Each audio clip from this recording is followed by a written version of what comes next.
ગુરુવારે રાજ્ય સરકારની કેબિનેટ બેઠક મળશે। મુખ્યમંત્રી ભૂપેન્દ્ર પટેલની અધ્યક્ષતામાં કેબિનેટ બેઠક મળવાની છે। બુધવારે વિકાસ સપ્તાહ સમાપનમાં સીએમ હાજર રહેવાના છે। બુધવારે સીએમ કૃષિ કાર્યક્રમમાં પણ હાજરી આપશે।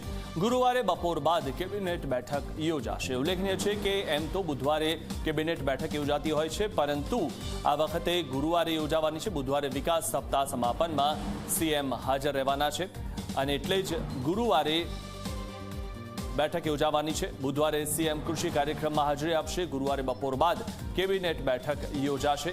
તો નવું મંત્રીમંડળ બાબતે પણ તેમાં ચર્ચા થશે। આ વિશે વધુ માહિતી મેળવી અમારા સંવાદદાતા હિતલ પારેખ પાસેથી। હિતલ, જે રીતે ગઈકાલે સીએમ દિલ્હી ગયા હતા, પ્રધાનમંત્રી સાથે વાતચીત કરી હતી, ત્યારે હવે નવું જે મંત્રીમંડળ છે તે બાબતે ચર્ચાઓ તેજ થઈ ગઈ છે। ગુરુવારે કેબિનેટની બેઠક મળવાની છે, શું વધુ માહિતી?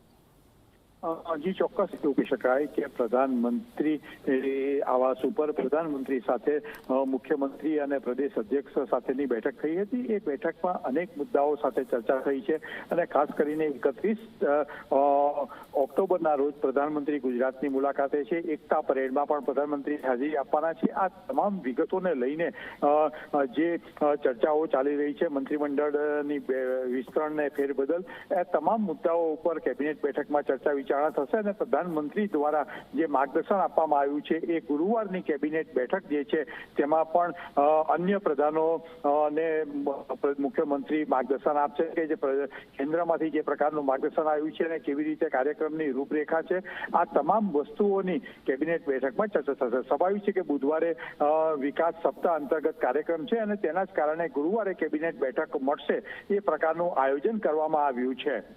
જી, આભાર હિતલ, માહિતી આપવા